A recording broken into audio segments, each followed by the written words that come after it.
if there's anything to do with that or not. Mm-hmm. Yeah. Right. And then so.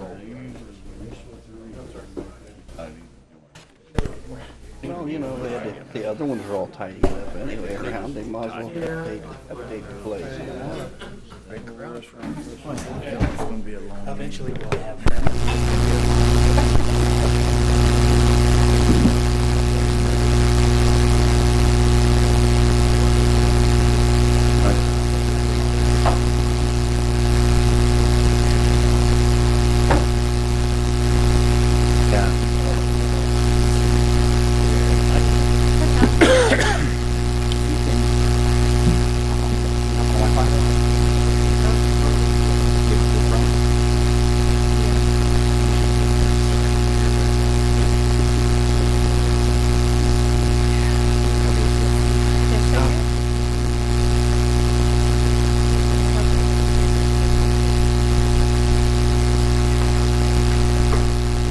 You can read on. Some of the stuff here too.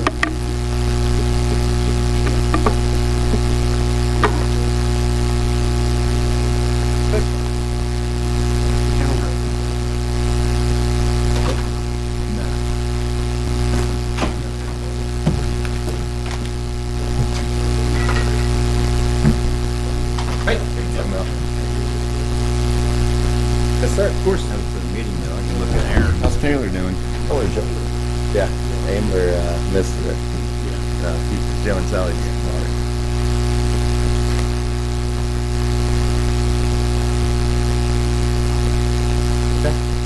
Shower.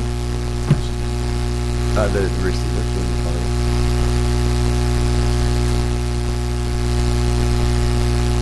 That is me.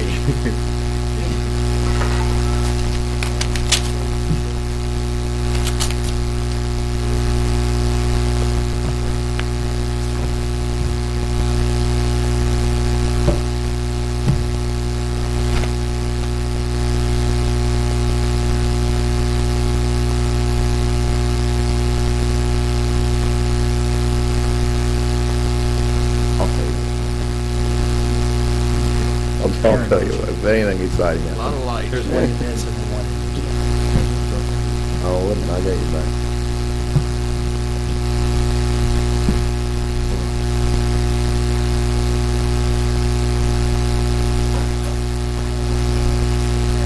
Richard? Yeah, well, you did say you got a training next week. But I'll have him come back next week.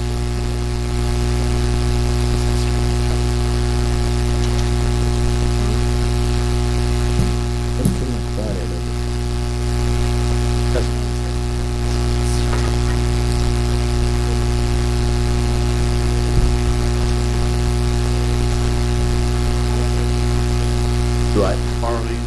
I can't see very well, Randy. It's just a thing. All that TV I watch when I was a kid.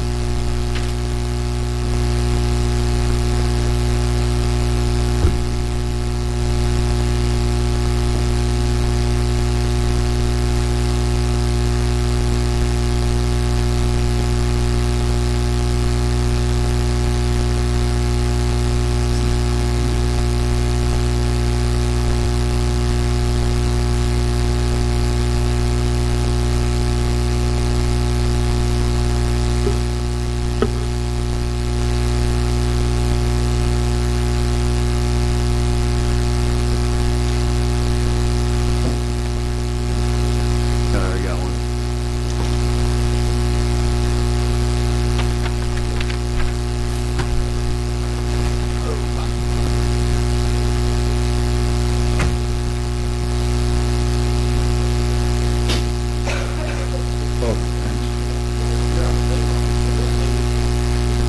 Sir?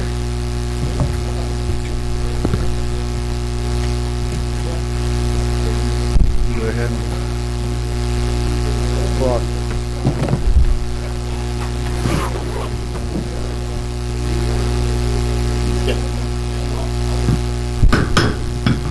All right, welcome everybody. I'd like to call to order the Utility Board meeting for December 7th, 2018 with a roll call, please. Board Member Tony Abbott. Here. Board Member Aaron Cook. Here. Board Member Mel Davis. Board Member Randy Abner. Here. Board Member Paul Seymour Jr. Here. City Attorney Del Weldon. Here. Utility Director Olin Clausen. President Kelly Milan. Here. And myself. Thank you.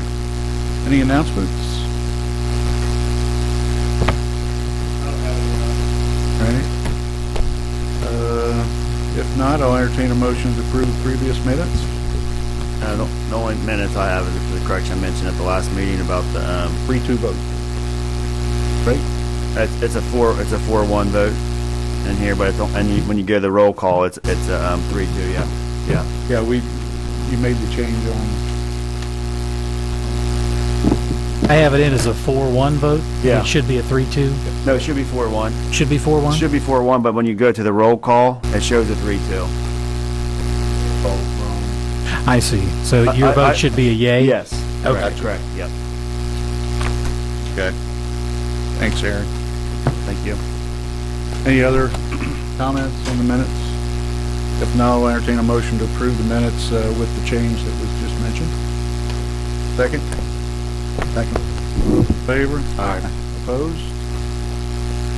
Motion will carry. Committee reports. I don't have any committee reports. I do have an announcement. There are some of the documents up here, the rate study and information up here. If you'd like copies of them yourselves, specific to water, sewer, and electric. So I've got, and if we don't have enough copies, let me know and we can get some additional ones. Okay. If not, then we'll go on to new business. Looks like we're going to discuss the ordinances. Any particular order you want to do those in? We're going to do the electric first. That's fine.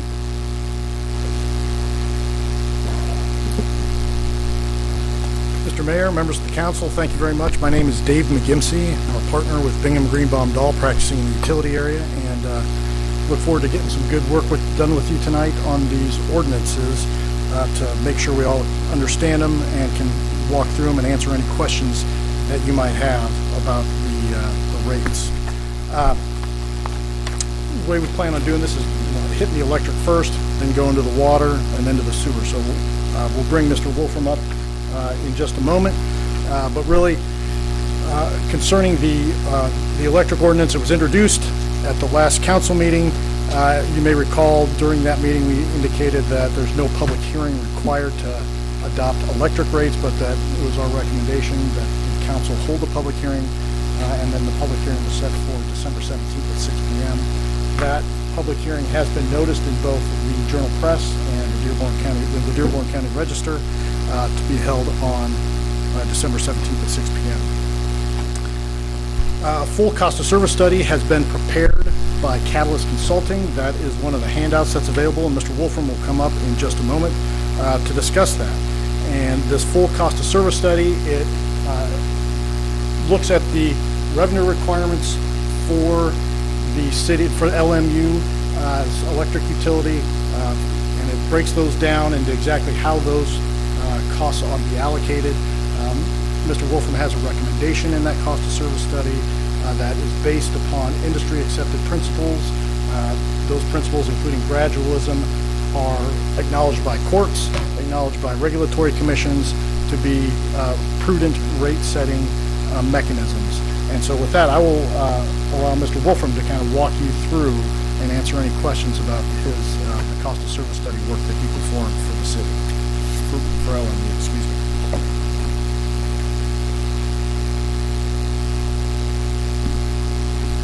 Good afternoon, and thanks for your time today. As Dave mentioned, my name is John Wolfram. I'm the founder of Catalyst Consulting, LLC, and I do rate and regulatory work, particularly cost of service and rate reviews for electric utilities primarily all across the United States, focused in the Midwest. What you have today in paper form are two reports. One is called a summary report of the electric cost of service study and rate review. The other is the full report. The first 20 or so pages are the same, and that's all I'm going to focus my attention on, so you can work from either one. And then the pages in the full report that are not in the summary report are effectively some of the printouts related to the analytics behind the study that is summarized in both reports. make best use of your time, I'll just take a few minutes and sort of do a quick walkthrough of those first 15 or 20 pages of the report. So on pages 1 through 5, you have a narrative description of the study, which I'll also walk through quickly. And after that, I have exhibits that include the financials, so the balance sheet and income statement for the electric utility, followed by a summary of the rates of return by rate class for the electric business. We made some pro forma adjustments to the annual revenue requirements, so some cost items that we know and revenue items that we know are going to be different in the future. Those are listed on pages 11 through 13. And then I have detail about the present and proposed rates. So in sum, I do want to point this out early and will again later. For the electric business, there is only one recommended rate change. There's no recommended rate change for the residential classes or for the commercial or primary or large power class. There is only one rate change for a class that's called the Retail Power Plant Service Schedule. And that's the only rate schedule for which we have any recommended rate change today. And that is summarized on pages 14 through 17 of the report. And after that, we have some, the rest of the report is primarily some supporting information and also information about my company, which is at the back. If you turn to the first few pages of either report, page 1 talks about the revenue requirement. For Lawrenceburg's electric utility, the revenue requirement is about $15 million. That's when we say revenue requirement, that means the amount that we need to generate from rates, from what the customers pay in order to cover LMU's electric expenses and allow for a reasonable return on its investment in facilities. The revenue requirement, we did make some adjustments because we know that certain items are going to change. We're going to experience some labor cost increases, some software cost increases, and there have been some customer, what we call a rate switching adjustments, so some customers that have switched from one rate class to another. Those don't amount to any significant, a very, very small portion of the revenue requirement is affected by these changes. But we capture them nonetheless so that the rates can, when they are placed in effect, will capture the costs that LMU expects to incur when those rates are put in effect, so 2019 and beyond. The cost of service study process is outlined on page 2. It's in figure 1. I have a chart that sort of lays out that process. I'm not going to get into it here necessarily, but I do want to point out that the process is not one that I invented or created. It is a nationally, largely standardized process that is spelled out in this document, which is provided by the National Association of Utility Regulatory Commissioners. This particular version has been around since 1992, but this document lays out the processes that regulatory commissions like the IURC or the Federal Energy Regulatory Commission would usually follow for performing the kind of study that I followed. And I adhere to the same kind of practices I would if I were presenting this study in a formal proceeding before the IURC. So I don't get to just make this stuff up. What the cost study does is show how each of the rate classes is performing with respect to LMU's overall return. So it points out subsidization between the classes to the extent any of those things exist. And within each class, it will identify any variances between what we would call energy charges or variable costs and demand and customer charges or the fixed costs. So costs like purchase power will vary by how much energy customers use, but other costs won't. And so those are the differences, and we try to put those in the right rate components. On page 3, we start to discuss the rate design.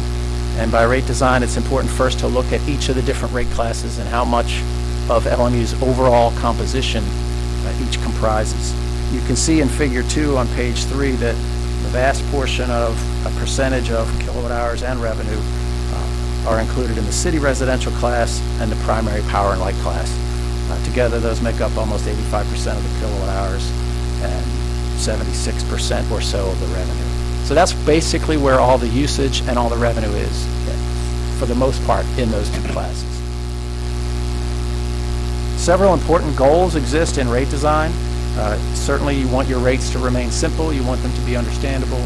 You want them to adhere to cost causation, so when customers cause LMU to incur costs, those customers should pay those costs. Rates should provide revenue stability so that the margins that LMU acquires each year, secures each year from rates, don't swing all over the board.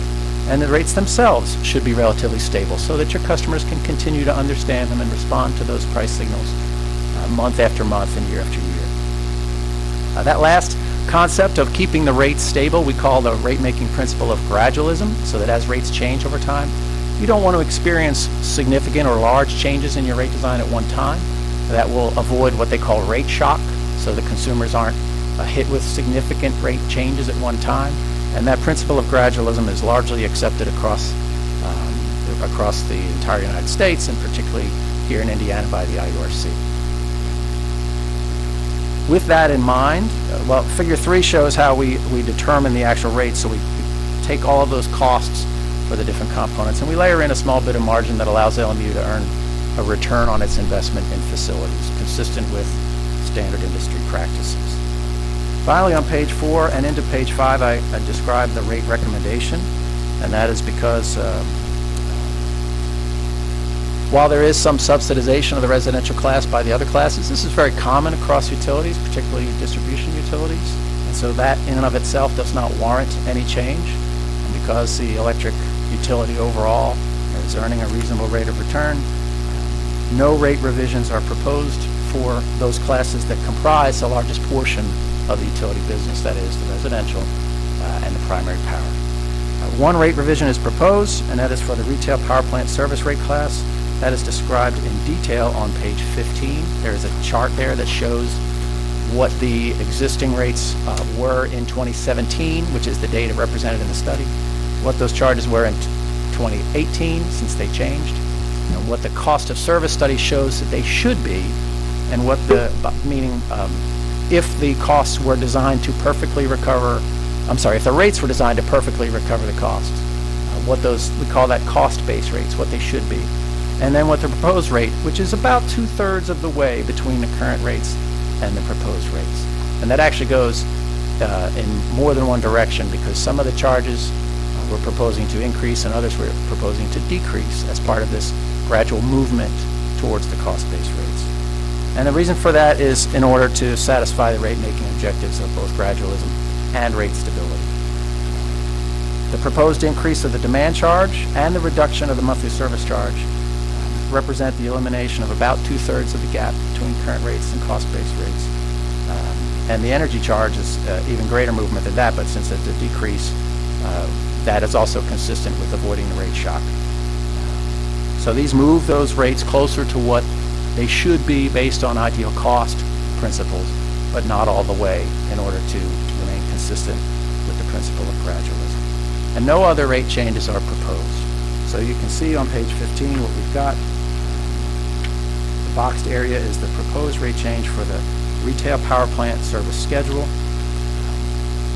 Particular calculations around that rate and those percentages follow on the next 2 pages. And otherwise, there are no proposed changes to the residential or primary power rates for the electric study at this time. The remainder of the report includes the data that I talked about earlier, which is some of the financial summary, purchase power expenses. It is important to remember, purchase power makes up almost 80% of the electric utility's total expenses. That's the power that we have to buy from IMPA because we don't have power plants. Frankly, that expense is largely out of the control of the management of the utility. I mean, you could certainly say we're going to try to get customers to manage their consumption, but at the end of the day, 80% of the costs coming from IMPA, other than your participation in IMPA as a member and on the board, is out of your control. And the remaining 20% comes down to the items that Mr. Clausen and the management team and the board can, have some control over on a day-to-day basis. And so the rest of the data here, as I said, just simply supports that the analyses herein with respect to the rate recommendation. And really, that concludes my overview of the report. I would be happy to take any questions. As I said, the back half of the full report is largely supporting data that describes or supports the analyses that are also summarized in the summary report. But those first 15 or so pages are identical. And with that, I'd be happy to take any questions you may have. Questions up here? Comment?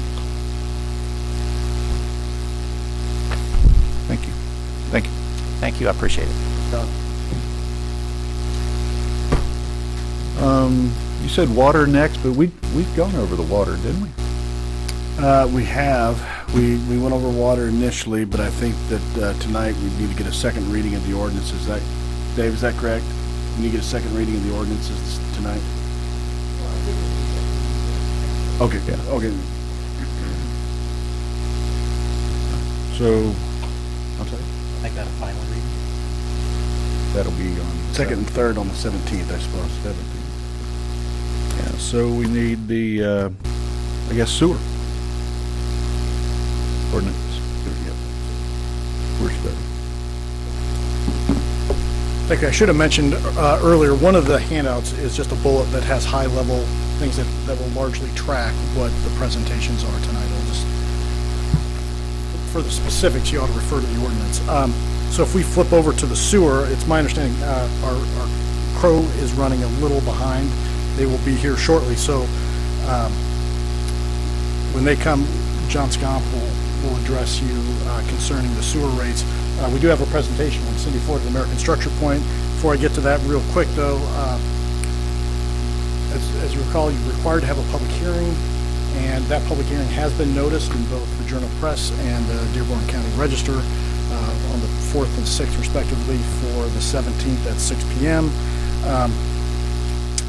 And notice has also been mailed to all rural customers, the rate increase is required by law. So that mailing went out yesterday. So you're all set in terms of notices for the public hearing. The big issue that you will see in the sewer rates is that the South Dearborn Regional Sewer District adopted an ordinance implementing rates, and those rates are going to start to be charged to LMU. And so in order to protect LMU and keep it financially stable, that's part of what's driving this rate increase. There are two options that have been looked at concerning the sewer rates. One is MDF, another is bond-funded projects, and our consultants will get into that. I just now would have Cindy Fort come and speak to you about the infrastructure projects that are needed for the sewer utility. So with that, I will turn over the floor to Ms. Fort. Good afternoon. Hi, Cindy.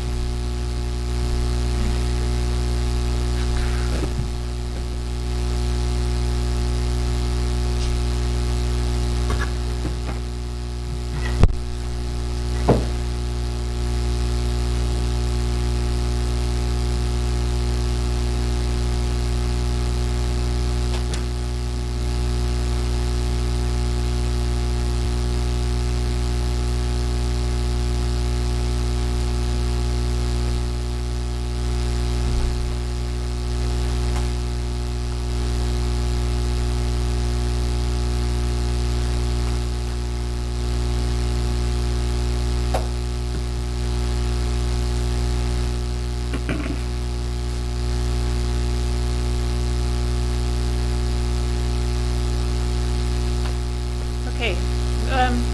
One of the projects that Olin has had us working on is the Wilson Creek watershed and how to serve that area. There's a couple reasons to look at that watershed. This is a map of that watershed. North is to the left because it fits better on the screen. Maybe. We'll see if I can keep my directions correct as we talk tonight. Anyway, I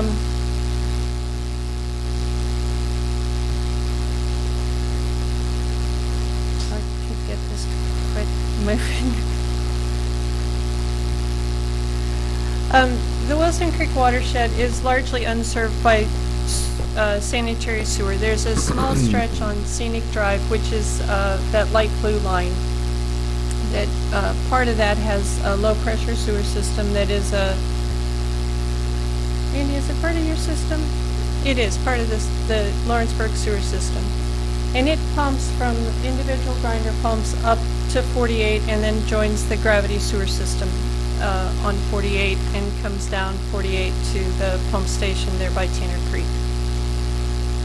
The rest of the watershed is the existing homes are served by septic systems, and the ones on Outer Drive and Briarwood in particular have a high incidence of failure of their septic systems, and the Dearborn County Regional Sewer District, as well as the City of Lawrenceburg and anybody concerned about water quality, has been service to those homes. And because they're so isolated away from the existing infrastructure, the backbone isn't there, and it gets really expensive for an individual homeowner. In addition, there's starting to be a little bit of development pressure. That little red square in the middle, somebody's got an idea of putting some new homes there, and they'd like to have sewer service. So we've been looking at this and how to get sewer service to this whole watershed. And in particular, so the main idea is to try to serve it, most of it by gravity, with as few lift stations as possible, because that's better for the homeowners. It's less infrastructure for maintenance and power costs for the utility. So the yellow line is follows Wilson Creek Road, and that is planned to be a gravity sewer. But from there to the treatment plant, which is the little red square at the top right-ish of the drawing, you can't get there by gravity because it's too far, and we'd be way deep, and it's wet down there. So the plan is that we'd either have a lift station up kind of behind the Walmart area, and then the green line would be a force main to the treatment plant. There is another alternative.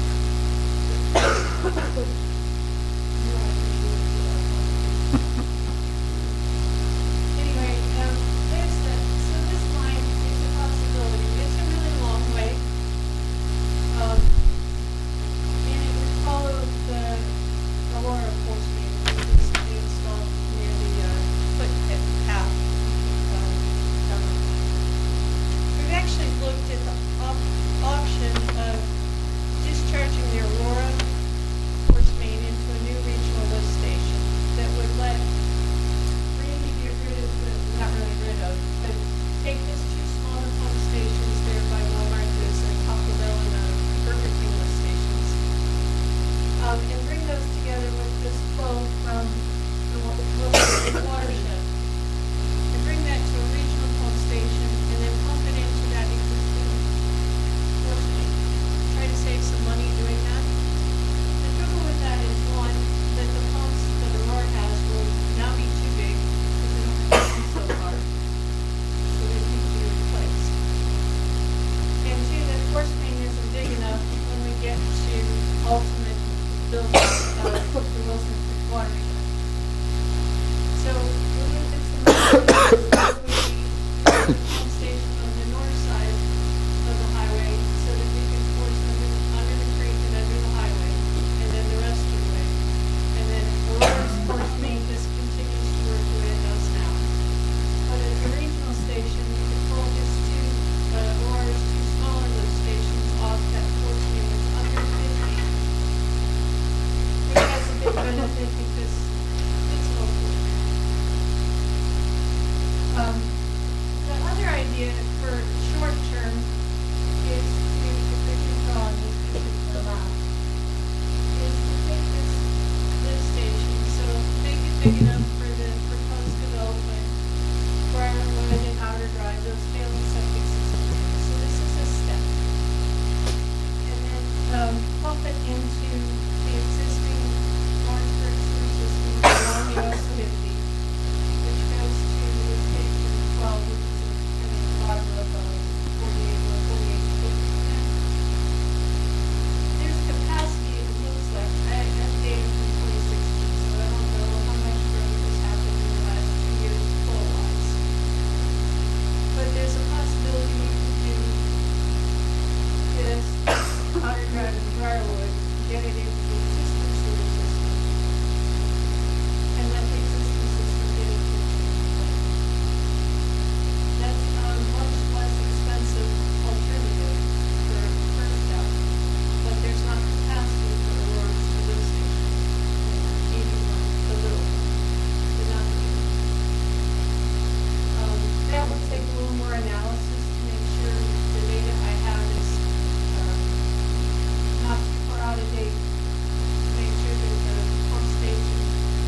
Which one of these better addresses the potential of port development? If the, when the port develops, and this area out here wants to go, then, a regional pump station on the south, west side of 50 and Wilson Creek Road, probably the better choice. Generally speaking, the land is flowing through a higher elevation to the east and a little lower to the west, so you can get a better job of the sewer system developed here to serve the port district. If this treatment plant stays as the treatment plant and there's room for expansion when it needs to expand, then that regional pump station and port chain will continue to operate. There's a possibility that the cities and the district will need to create a new treatment plant or replace that one in a different location if there's not enough room there, or that land would be better served as a development parcel and not for wastewater treatment. And then move the wastewater treatment plant down a little further west to consolidate, and then that lift station will be used into the treatment plant. So, and then, if that were the case, you have all this wastewater that comes to the existing plant. The two port streams, yours and yours, that this was going, could be used to pump the wastewater that's at the treatment plant to the new plant. Or the existing effluent sewer might be able to be used for that. But we have to remember that, some clean water is going across the pipeline. And this, cooling the water where it is. So, timing on it is 100% crystal ball. When do you do which? So I think from our discussions, we think we can get by with the less expensive option, at least for a period of years. For a period of years. It looks to me like you could put about 500 homes more into the Station 12. It's usually easier for people to think about homes than gallons. If you think about it as 500 homes that could get into the existing sewer system. I think the plant has capacity for that much more, and it doesn't all have to come from the Wilson Creek watershed. It might come from some of this other area that, has been maybe going to develop in the last 20 years, maybe someday it will. This sewer system that's along 50 and the Station 12 were designed, originally to handle more flow than just what was developed. We were looking at this watershed that would come down into it when we designed that station. We could only a little bit of growth on it. Nothing up the road. Just go back out the drive, but there's nothing up that way, nothing up further on the point. So, that's why there's capacity in the system. And if the growth is happening here, in Wilson Creek watershed instead of going further east, why not use that capacity? It's a good first step. The fourth wave isn't that, I mean, it's money, but it's not that expensive compared to trying to put the whole big lift station, fourth main in before you really need it.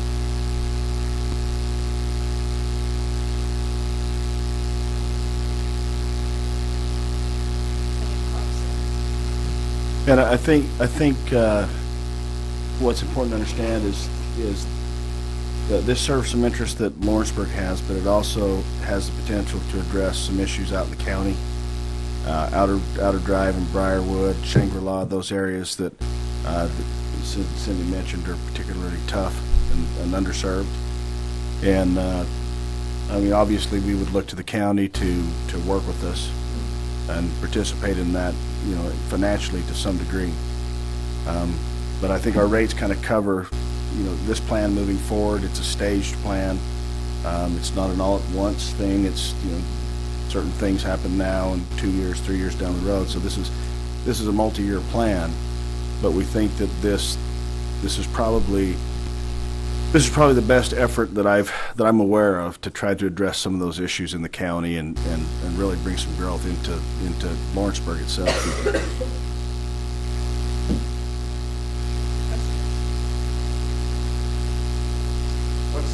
What's the capacity on Lawrenceburg gravity sewer on 50 right now? It's a 12-inch sewer, so ultimate capacity is about 1 million gallons a day. The 2016 data, so that's 1 million gallons of peak flow. So average day flow, I kept that before, so it's say 300,000 gallons to put in there. The data from 2016 was lift station flow was running at about 120,000 gallons a day. So that difference is what I think is available in the sewer. That's 2-year-old data. So that's what I think is available. It's enough, there's really enough that we could get Taco Bell into it, but not enough for further decision.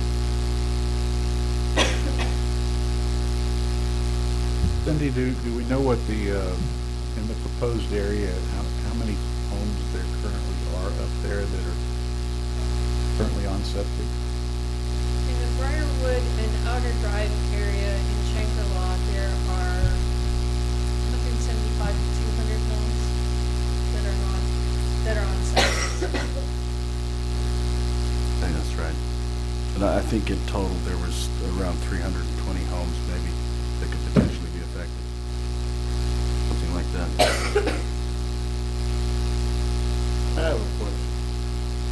I've heard, and I don't know, Kelly, seems like whenever somebody out in there sells their home or attempts to sell it, the health department will ding it because they're not passing their septic system.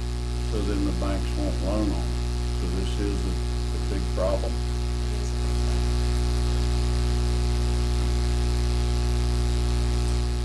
I mean, there's that financial issue for the homeowners.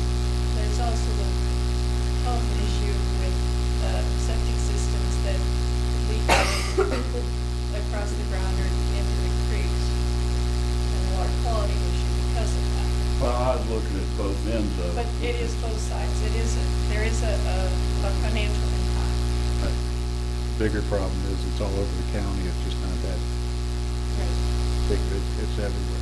But that's true. I think that we looked at these areas obviously because of the density, to have the greatest impact, the greatest number of homes for the money kind of thing. And then also, it does happen to be areas of land that are in close proximity to Lawrenceburg. So the confluence of Wilson Creek and Scenic, the development that's planned for there, Jack Moss's development, also the ability to see some development on the rest of Wilson Creek coming down towards the Scenic intersection. Those are pieces of property that are in very close proximity to the city. And we've talked about it before in this meeting, in these meetings, that one of the chinks in our armor is that we don't have a lot of space in town that's ready to be developed for people to build homes and for people to come to our community and live. So this is kind of forward thinking to try to do things, deal with an ongoing issue that exists in the county that friends and neighbors put up with, and then also be progressive in terms of providing a platform for the city to grow up and to expand.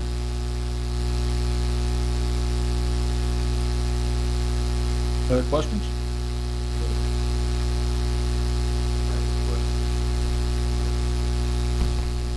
But I can see it not up there, coming down, seeing the light blue line going down Wilson Creek and the yellow line. Sir, could you come up to the podium, because then we can, it's on. My name's Dennis Krause, Jr., Dearborn County Surveyor. I'm familiar with a lot of this area. But to get to my question is, how do we get from there to Briarwood, to Outer Drive, and to 148?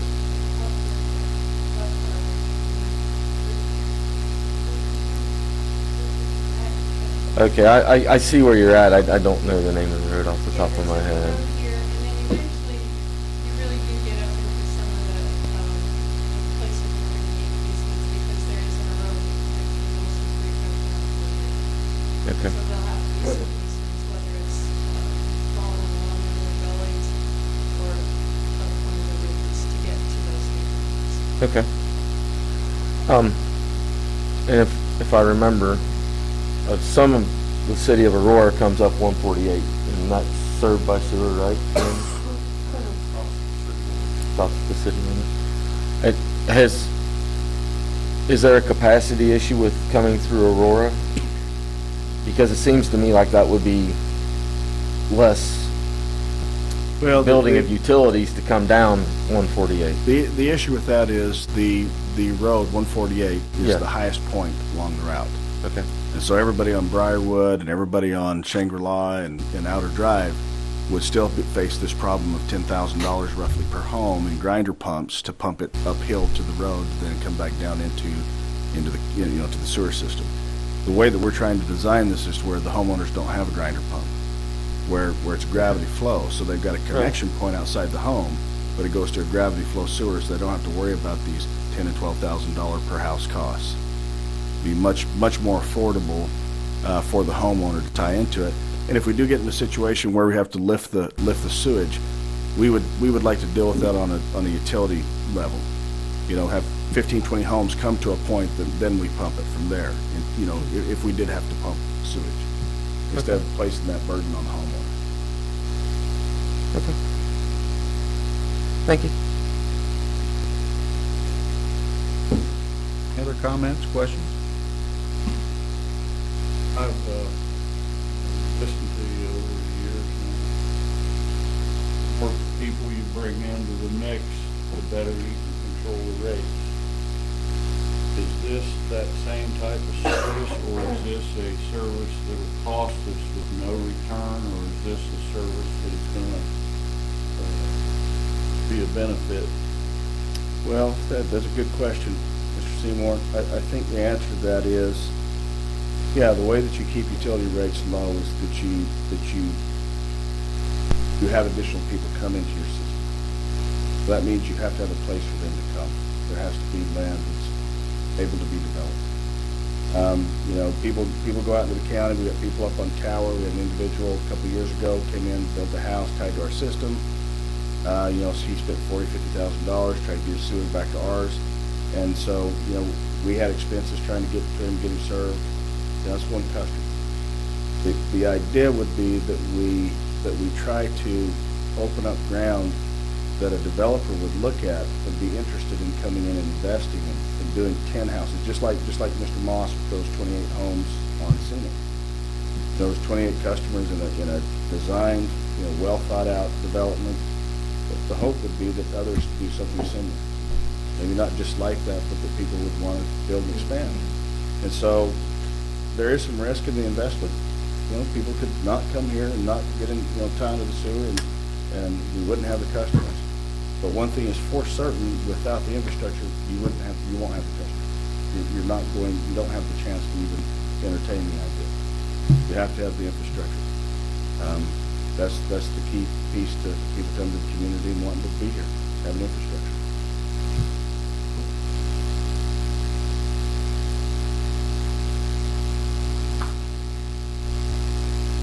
Anyone else? Mr. Mayor, if there are no further questions, I would move for, or ask that we take a 5-minute recess and allow Crow to get here. It's my understanding they're very close. I will entertain a recess at 4:42. Come back in 5. Everybody jump up at once. Thank you, Mr. Mayor. Crystal needs a coffee.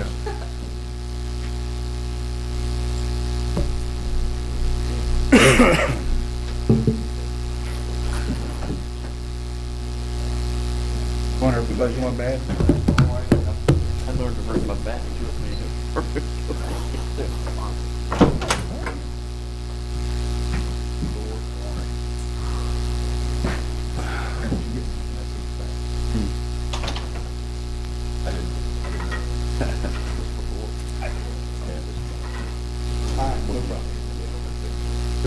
Now you've got to, but you want to come here. See? I know. Younger? No.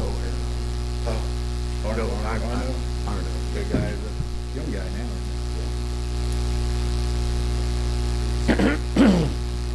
Younger. Yeah. Yeah.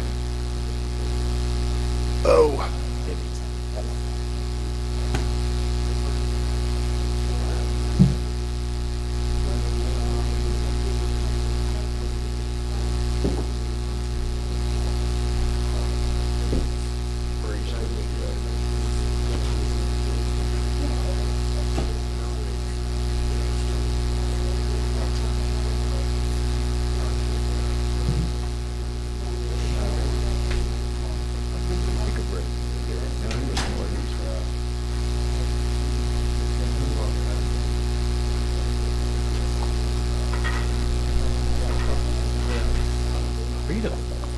Hey, how you doing?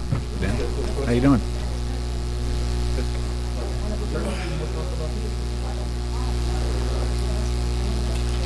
Sewer rates.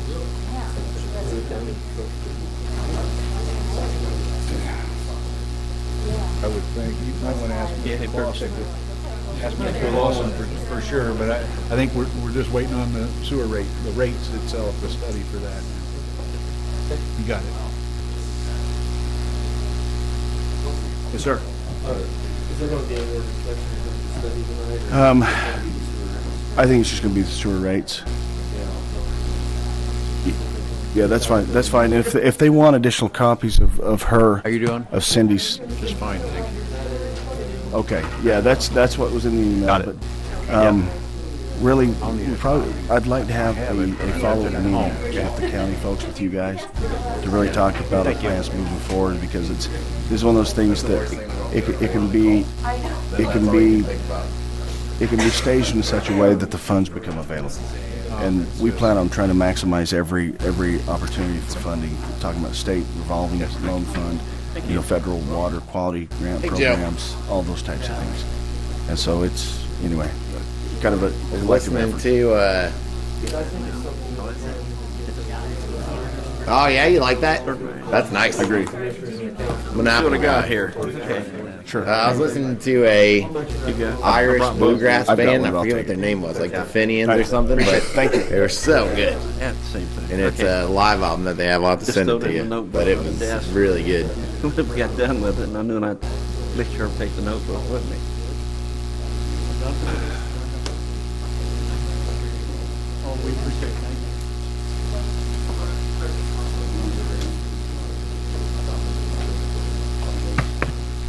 Okay. Easy. See, you can post both your eyes out. Come on, man. Bang. That one. At 5. Oh, at 6. Well, don't tell me we're gonna be here till 6. We're still here at 6. I'll pull the fire alarm. Okay, We'll all we'll leave. call the Utility Service Board meeting back to order here at 5:46. Mr. Scomp, I think, Yes, thank you very much, Mr. Mayor, members of the council. We've had the presentation about the infrastructure improvements for the sewer utility. Now Mr. Scomp will go through the rate report. So all righty. With that, I'll ask Mr. Scomp, John Scomp from Crow to come up and speak.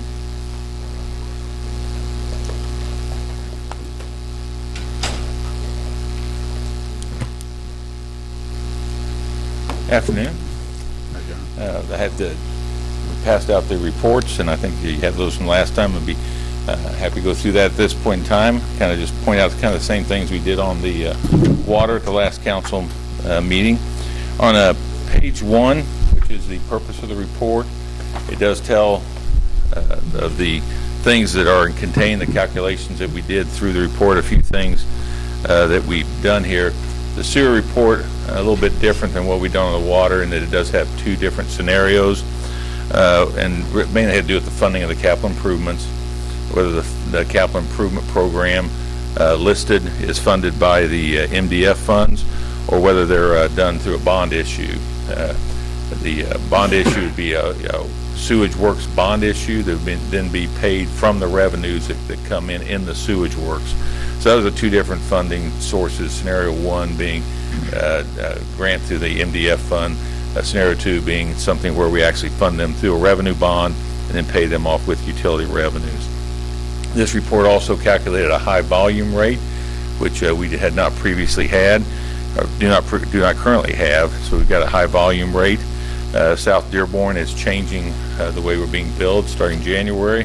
That's the assumption that we use for this report. That's contained in here as well.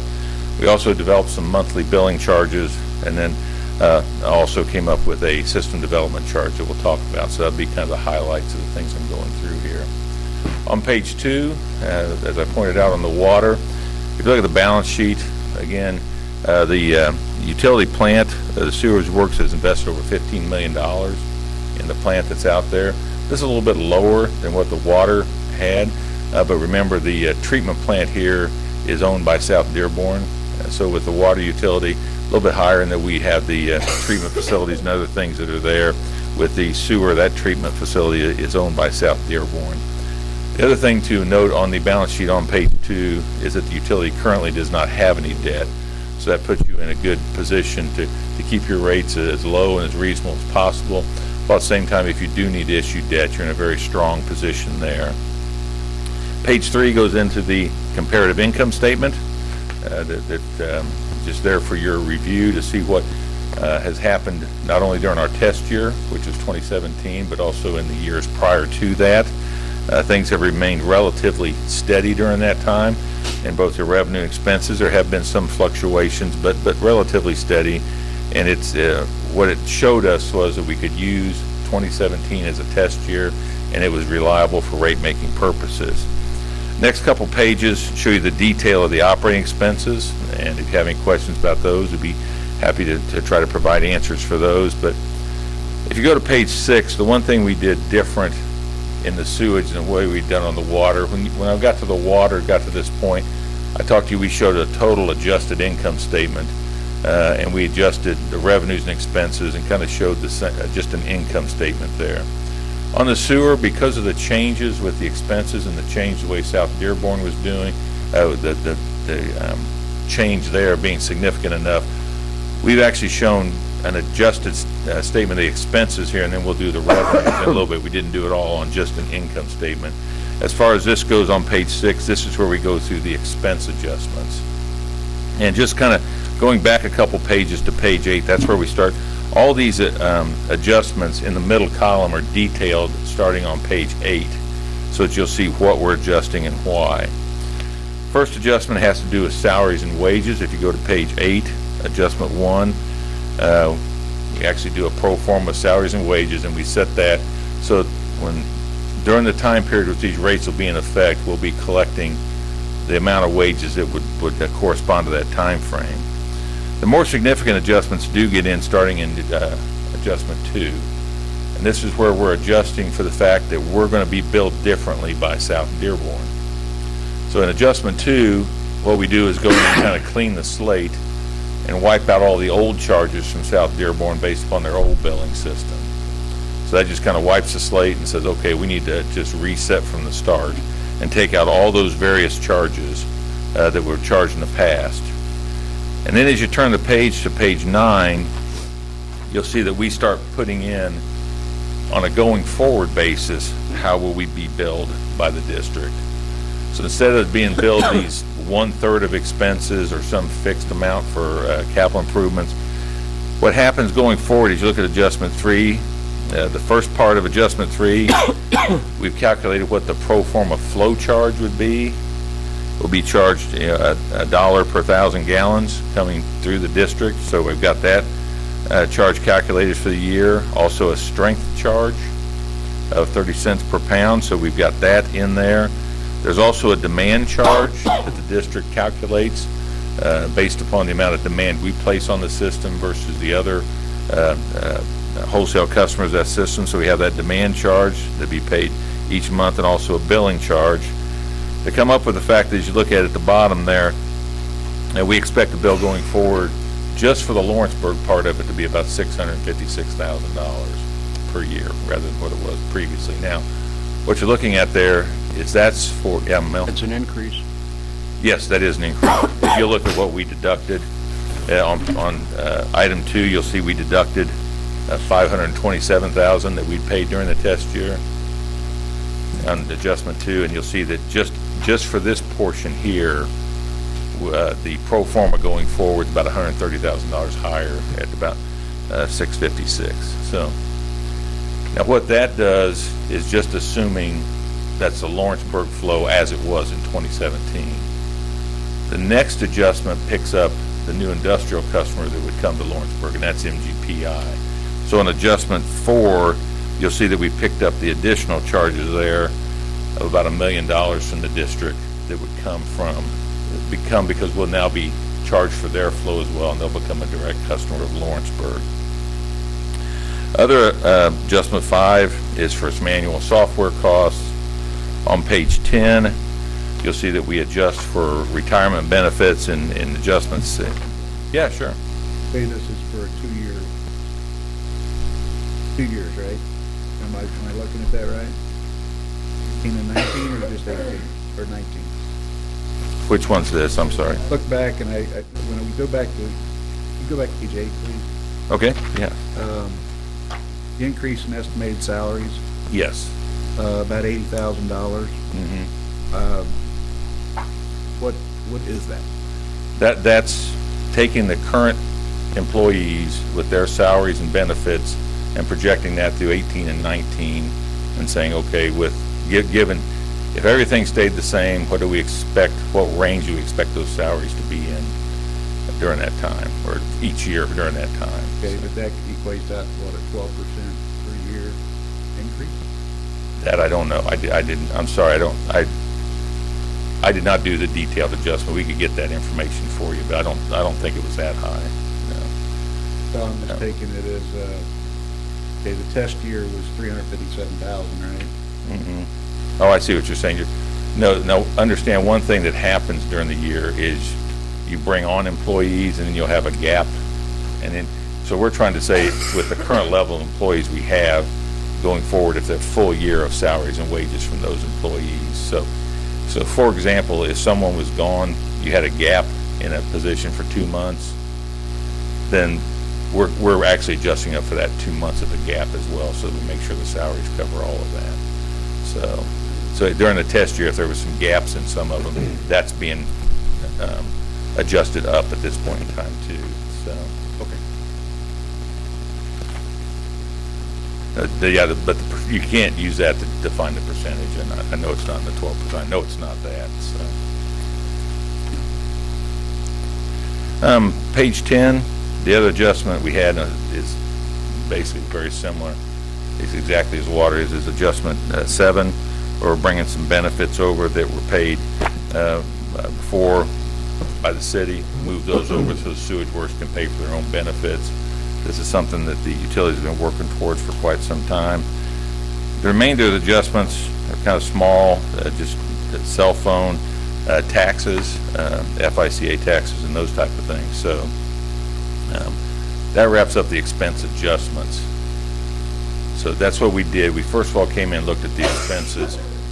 You can go back and as you look at the page there where we actually summarize everything, there were so many expense adjustments, decided to put that on its own page rather than try to just incorporate it with the revenues. The next thing we did is come up with a clear stream rate calculation. And so what we did here is try to come up with how much they need to be billed as far as a charge there for billing. So we came in and looked at the flow rate. We're passing on the flow rate to them. And so as we pass on that flow rate to them of 4 cents, that takes care of making sure we're even on that. And then with the billing charge, we have the billing charge that comes from South Dearborn of $537. Well, the only thing we've really added to this is a $125 administrative fee that we've kind of calculated out. We're trying to take care of this and bring them on as new customers. Basically, the $125 administrative fee per month is what is our margin on this. The rest of it's a pass-through from what we're being charged by the district for the Clearstream part of it. What we do on page 12 then is take and adjust the revenues from the different customers. And again, we've adjusted expenses, so now starting on page 11, that's page 12, I'm sorry, we start adjusting the revenues. Those adjustments are detailed out on page 13. The adjustment 1 looks at that high volume rate that comes from incorporating MGPI as a customer.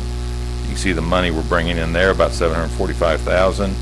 Also, there's some other customers whose flow would have been charged at the higher rate before, but since we're coming up with a high volume rate, that high volume rate would be applied to all customers fairly and equitably who would qualify for that, and there are a few other customers who do, so that'll be a little bit less revenue there, about $278,000 that we'll lose there, because we have to make that rate available to everybody who qualify for it, and we'll talk about what that rate is in a bit. So that would be a reduction for like Proximo and the Yes. casino. Yeah. Their rates would actually go down under this. Yeah, there's a few customers, I think we had 4 or 5, that Yeah. bumped up into that range where their bill would actually come down because they'll be charged now that high volume rate rather than the lower rate. And what we did with the high volume rate is made it for usage of 500,000 gallons and above, and so we'll take a look at that in a little bit as we came up with that. The rest of the revenue adjustments, page 14, adjustment 4, that's the BOD charge that we would be charging to MGPI, and also the BOD charge to the other customers on page 5. There's some increased revenue there from that. So we're trying to get all the revenues from the customers kind of lined up with the expenses that we had projected as well, anticipating that we're going to bring on MGPI as our own retail customer starting in January, and then what would the financials look like from there. The projects on page 15, we kind of detailed the cost breakdown of the projects along with what the cost would be to do a bond issue so that the sewage works could issue their own debt and pay for this out of revenues. You can see there that we'd be projecting a bond issue of a little over $16 million to be able to pay for all these projects. And what this does, the one thing about a bond issue is what it does for you. The bond issue is paid off over 20 years, over a period of time. And what it does is allow the customers who are receiving the benefits of those projects to actually pay the cost of them as you're retiring the asset, or as you're retiring the bond issue. So for the next 20 years, you'd be collecting revenues from the customers who are actually using the assets during that time. So I know getting too much debt can be a problem for utility, but understand a certain amount of that you really are aligning the revenues so that you can get those revenues from the people who are receiving the service from those assets. So the fact that you don't have any debt currently and you may be looking at some, it's really something that's a pretty good tool, if you would, to make sure the people are paying the costs who are actually getting the benefits of it. Next page, on page 16, we actually show what an amortization schedule would look like if a 20-year bond issue was accomplished. And as you look at it there, you can see it comes down and you'd be about $970,000 a year for debt service if we did all these projects and issued a bond for that. What we do on page 17 then is show you the two different scenarios as to what that does for your rates. Obviously, if the MDF funds were to pay for all these projects and we didn't have to have any debt, it means we don't have to raise the rates as much as if we have to pay for those projects out of utility funds. As you look at scenario 1, where on page 17 where MDF would pay for it, that comes up to a 22% increase, as trying to bring in about $440,000 additional revenue. If we need to bring those projects and accomplish those through debt, it's in the range of a 69% increase then is what we would need to do to accomplish the projects. And what you'd look at that, those seem to be, pretty high percentages, or obviously with the bond issue. But what you do is, starting on page 18, you come through and you start looking you look at what the actual rates would be. So we calculate those things out, and these are across-the-board increases. As you look on page 18, you'll see that in certain places, like with the base meter charge, we did not have a base charge for 8-inch to 16-inch. So there are some new charges that have been established that we're putting in here. The ones that already had a charge in place, we would be recommending, and what the report does is increase those across the board, so everyone would get the same percentage increase. Yes, where there weren't charges before, where we need charges now, we did have to calculate those and put those in. But for the most part, this is an across-the-board increase, and that's how it should be described. Same thing on page 19 as you look at the rural customers. A few places where we did not have the base charges for some of the meter sizes we needed. Besides that, it would be an across-the-board increase. So what you get to on page 20 is, what does this mean to the residents of Lawrenceburg? The non-rural rates for 5/8 or 3/4, this is your residential customers. The $0 to $1,000 or $2,000, you can see that what you'd be looking at on scenario 1 was somewhere, and I used the 1 to 3,000, 2,000, 3,000. That's kind of your fixed income users there. That's people who retired, maybe just 2 people in the house. With the first scenario, you may say that's a 22% increase. Well, that would only be 72 cents. Or for someone with a base charge, or $1.70 or maybe $2.68 on fixed income. Your average usage, as we talked about on the water, if you want to look at average, use the 5,000 gallons. And so that would be, on scenario 1, would be about $5.62 per month. Now, the last 2 columns then show how that would change if we were to do the bond issue for the projects. And the first 3 there, from 0 to 2,000, would go from about $2.20, maybe up to $8.40, or with an average customer, maybe $17.60, somewhere in that range to accomplish those. So that's the difference in the 2 scenarios. And obviously there's a lot of reasons, the expenses changing, bringing on a new customer and doing those type of things. But that's the 2 scenarios and what it would mean to the city of Lawrenceburg customers. The next page, page 21, does show the non-rural. These would be your county residents. And you can kind of go through the same scenario there as to what it would mean to them for their rates. I'm going to flip to the, if there's no question on the rates as of yet, I'll go back to the, Don? yeah. I have one question. It's effects rates, but it's a scenario, and I don't know if it's legal or not. If the utility would borrow from the MDF at a rate higher than they're receiving on a CD, say if they're getting 2%, the utility would pay 3 or something like that. But I don't know if that's legal. That would be, it'd be a different scenario. Yeah. We could check with our bond counsel as whether we could do it from the utility side.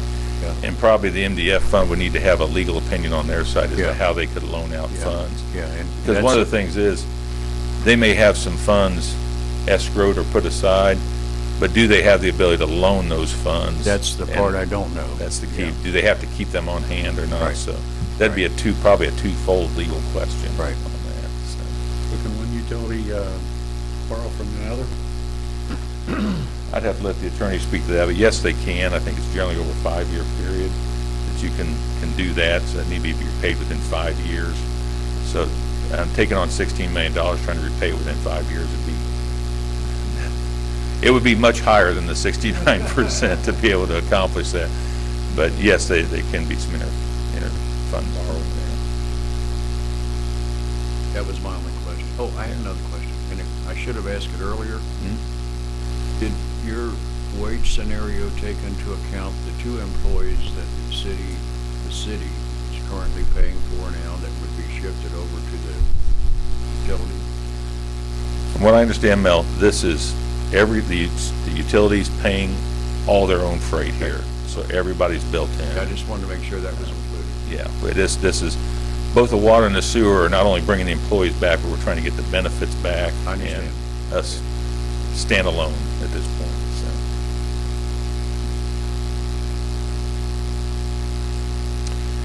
As I mentioned before, when we were on page 1 with the introduction, we did also calculate a system development charge on page 22. Especially as the utility is trying to go to a standalone type of system and you're trying to issue bonds, it is very important for development to pay its own way and to make sure that our current customers are not having to bear the burden of the system growing or bear the burden of adding new customers. We'd like to encourage growth, but at the same point, we don't want to have our current customers subsidizing all the growth. So one of the things we'll be looking at is instituting a system development charge. And you can see that as we go through the calculations, this is called the equity buy-in method here. So as you look at this, we come down and we calculate fact that as you look at your net investment in plant and looking at your system capacity, we come up with a calculation there that a residential customer, a system development charge for a residential customer should be $2,730. That may sound like a lot, but as you look at it, the cost of building a new home and making a new connection, it's really a fee that needs to be charged so that they can kind of make sure that the current customers aren't subsidizing the growth. The work that we have to do and the capacity that we have to reserve, especially as we have now working with South Dearborn, where we're going to have to pay a demand fee every month for the demand we place on the system. This type of system development charge is really needed to make sure that development's paying its own way. And so going forward, we want to grow, but we also want to make sure that, in fairness, the current customers aren't having to subsidize growth. So that's what the system development charge is there. And you can see that as you go down into the chart below there, we recommended that you ramp that up as part of the meter equivalencies. That so for the larger connection you have, that'd be the more strain you'd be putting on the demand, and so that the charge would be higher from there. So,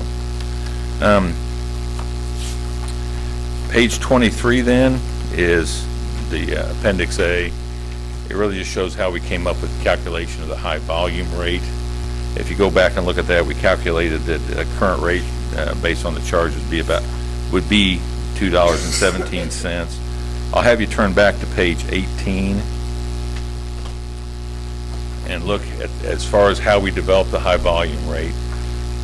What we basically did is right now the current rates is everyone pays $4.46 for every 1,000 gallons.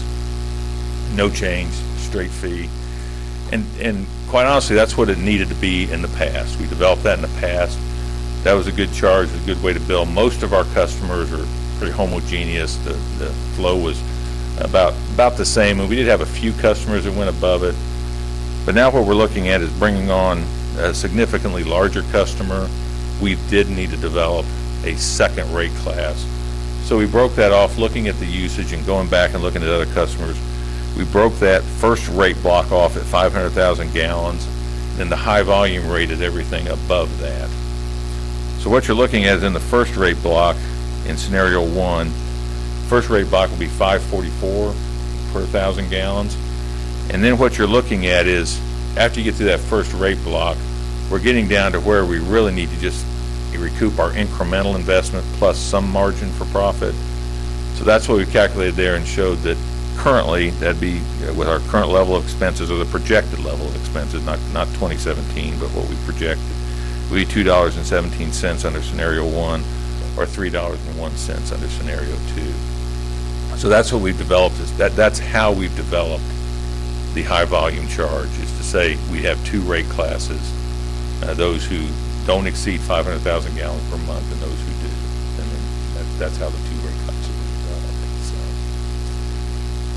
I know there's quite a bit there. I could probably spend another hour going through the report if you like, but I think what I heard at the last meeting was if you have questions, I'd be happy to answer them. But I agree with your development charge, because the current customers have already paid their freight, yeah, so to speak. Yeah. These customers are more or less buying into the system. Yep. Paying a fee to get there. Yeah. And Mel, you can get behind on that pretty quick with a lot of addition, and then all of a sudden you're having to build a lot of facilities to keep up with the new growth you've had. And well, so you're putting a burden on these guys if you don't charge that. Yeah. Yeah. Questions, comments up here? somebody go through page 15 for me, nice and slow. Okay. I mean, when I think of what Andy and his crew does over there, I know they're water and sewer, because the sewer end of it is getting everything to the plant. So, I'm looking at a $16 million project, and I'd kind of like for Olin to explain to me the uses of the funds part of it. Probably have Cindy, you want to help address that? Before Cindy gets on, I can explain the ones that Okay. aren't engineering related here real quick, if that's all right. Sure. I'll go through the one, as far as what we look at on the estimated sources of funds, at the par amount of the bonds, it's 13.3 million. And then we're looking at a contribution, I believe, from the county there of about 3 million, so they'd be paying a portion of that as well. When you get down to the bond issue would be about a little over 13 million, with the total projects, proceeds that we'd use there for the projects being over 16. I'll let the engineers talk about the project costs for the septic tank area and all those. When it comes down to the debt service reserve, the utility would have to have a debt service reserve fund. And there's a 3-tier test as to how high that fund has to be.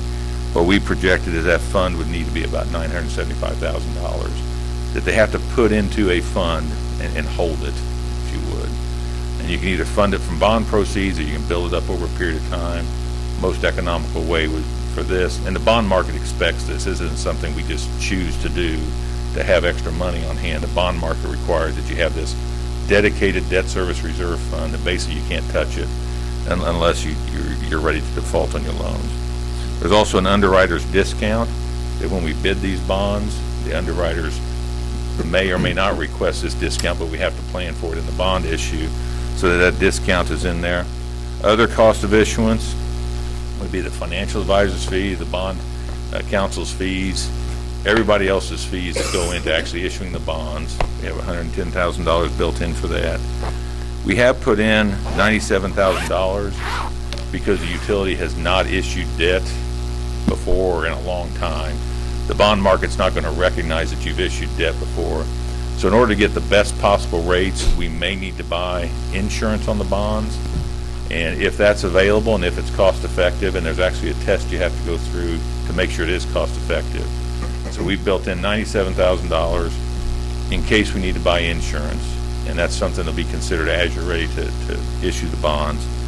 And then just a rounding thing, the additional proceeds, $239, just rounds it up to an even amount. So those are the non-engineering related ones.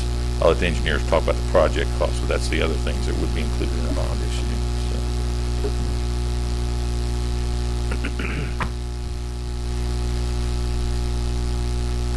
Paul, if I understood correctly, you want me to explain how these numbers relate to what I had on the map? Well, and that was my big question, is this all related to what's on the map and bringing in new business? This is not to our infrastructure or anything. This is all about getting that new customer base and developing more land. It is all new customer base. So the septic tank area would be Briarwood, Outer Drive, Shangri-La, that area that's currently served by septics. The interceptor is that main trunk, which was in yellow on the map. Outfall to the treatment plant at $1 million would be the temporary one with a smaller lift station to the existing infrastructure. And then pumping plant consolidation project, we did look at an alternative where you could take the 2 smaller stations from Aurora and pump them directly to the lift station. So those 2 projects, the outfall to the treatment plant and the pumping plant consolidation, there's several alternatives that you could combine. That would also address the consolidation project. That's what that was. Yeah. Yes. That's up on Hard Ridge, or There's what you wrote. There's 5 lift stations that are somewhere between 20 and 40 years old, up on the coming off of 48.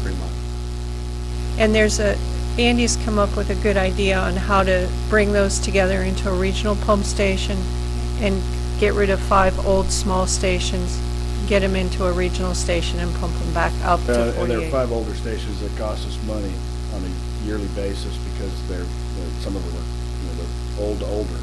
Right. And it's just, we're starting to incur more and more costs in dealing with it. We're not serving those customers as well as we could or should.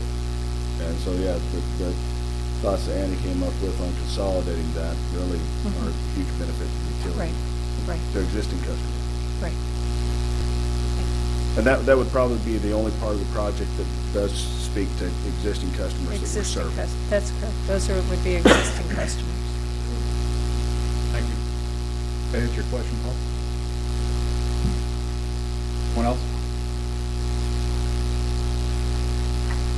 All right, thank you, fellows and ladies. Okay. Any old business? I don't think so. Mr. Mayor, if I could. Yes, sir. I think one of the handouts that you've been provided is a combined survey of water and sewer rates. And it just gives the council good context as to where your rates fall within the communities within Southeast Indiana. And even with the largest of the rate increases, you're still going to be around the middle of the pack from a sewer perspective. It just gives you, I think, good context that your sewer rates are very low as they stand today. So I just wanted to make sure that the council was aware of that issue. Thank you. Thank you very much. Thank you. Okay. All right, well, if not, I'll entertain a motion to approve the claims. Second? Second. All those in favor? Opposed? Motion will carry. Motion to adjourn. So moved. Second. I was looking right at you. Second. I'll second. All those in favor? Aye. Thank you for your time. Motion carry. Thank you. Thanks, everyone. Have a safe trip home and Don't leave yet, right? Don't leave yet. Don't leave yet. I want to just You know which one? Well, I'll put your hand on the Project. Pass that on down. This one's yours. That's mine. Yeah. It's, I'm glad I could let you use that, Paul. yes, your rates are here. Did you notice it? That's part of the, I did all. You look like you was dumbfounded. You just kind of went blank.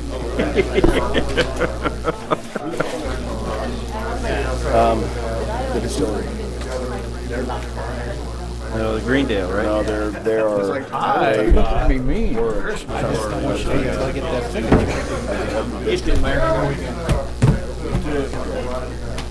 Oh, it Yeah, I mean, you and I can talk about this. Thank you, sir. I'm always going to give you more time. That's all right. We'll survive. No, I'll pay you. Stop paying these. I gotta stop down there sometime whenever you're down there. I think all of us will. I've been down there in a while. All week. We'll wait till next week then. Yeah, we open back up on Monday. He's been down there in a while. Everything is Hey, Greg's actually representing us in that. If you have any questions, he can tell you whether or not.